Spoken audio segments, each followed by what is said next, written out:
Good morning, friends and family of friends. Happy Tuesday the 25th to everyone.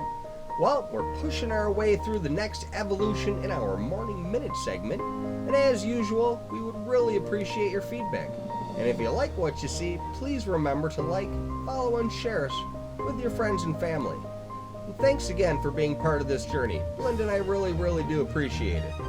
Sunrise will be at 6:40 this morning, and sunset will be at 5:38, giving us 10 hours and 58 minutes of daylight to enjoy today.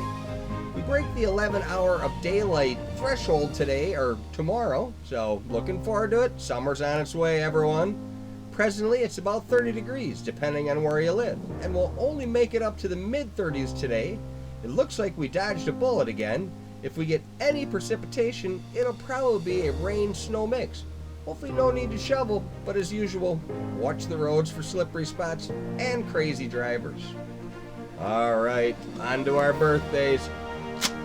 From our family of friends celebrating birthdays today, happy birthday Lauren Huffman, Benjamin Meigs, Jared Konjerski, Michael Zupet, and last but not least, Shannon Marie. Our celebrity birthday shout-out starts with an actress who became known for her role as the creepy, demonic child in the movie Orphan. You might know her as the ruthless character Clove from The Hunger Games, and she also played Max in the 2014 film Dear Eleanor. Isabel Furham turns 23 today. Our next celebrity is widely considered one of the greatest professional wrestlers of all time. He won 16 world championships during his time competing in the NWA, the WCW, and the WWF.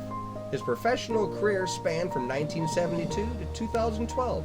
Ric Flair turned 71 today. Our next celebrity is a successful movie actress who played roles in The Family Man, Deep Impact, Bad Boys. 2011, she played Agent Claire Denham in Tower Heist. Tia Leone turns 54 today.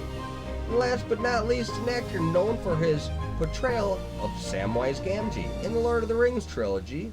He also played Mikey Walsh in The Goonies and played the titular character, Rudy. He's played recurring roles in Season 2 of Stranger Things and starred in Netflix No Good Nick. Sean Austin turns 49 today. Alright, on to This Day in History. On this day, in 1862, Legal Tender Act was passed by the U.S. Congress, authorizing the United States note, often referred to as the greenback, into circulation. This marks the first paper money that was legal tender in the United States.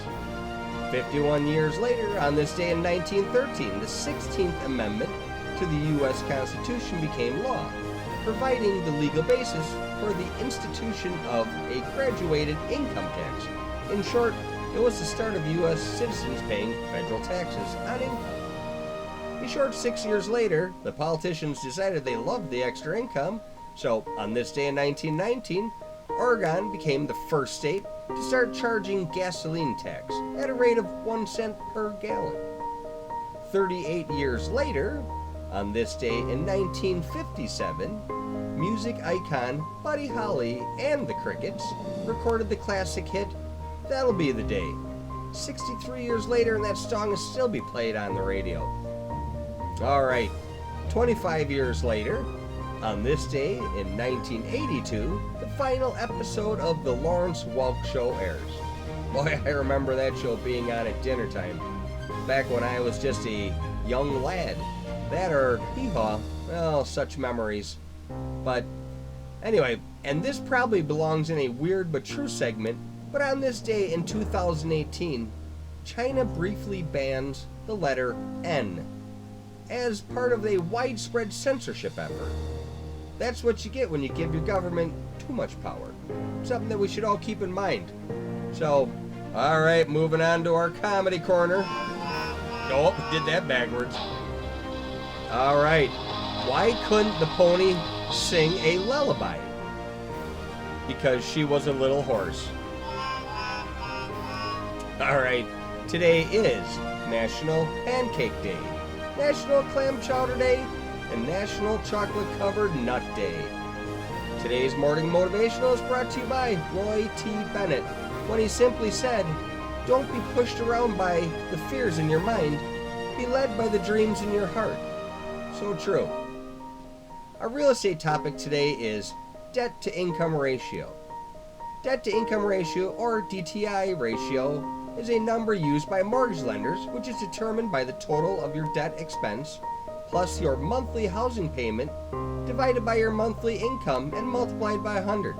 This helps lenders determine affordability based off their available loan programs, and also allows them to estimate how much you can afford to pay for a mortgage.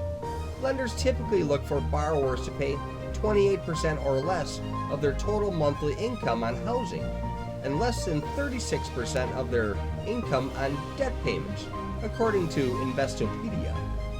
If either percentage is on the higher side, and you want to buy a home, you might need to have a larger down payment, or offset the ratio, or adjust your budget. If you're considering buying property in the near future, do yourself a favor and get pre-qualified from a lender you know and trust. If you don't have one, we can help you with that. Just give us a call. As usual, Belinda and I hope that this helps shed a little bit of light on the topic of debt to income ratio calculation. Please reach out to us if you have any questions about this or anything else real estate related. It really does make a difference, the people that you know, the resources that are available to you, and we're happy to put ours to work for you. Belinda and I do appreciate the time that you spend with us each day. Our goal is to offer a mix of entertainment and education in each of our Morning Minute broadcasts. After all, knowledge is power, and we do love to share what we come across. We hope you are enjoying the experience, and we do hope that you continue to like, follow, and share us with your friends and family. Remember, have a great day. You have the power, and we'll be talking to you soon. We're out here.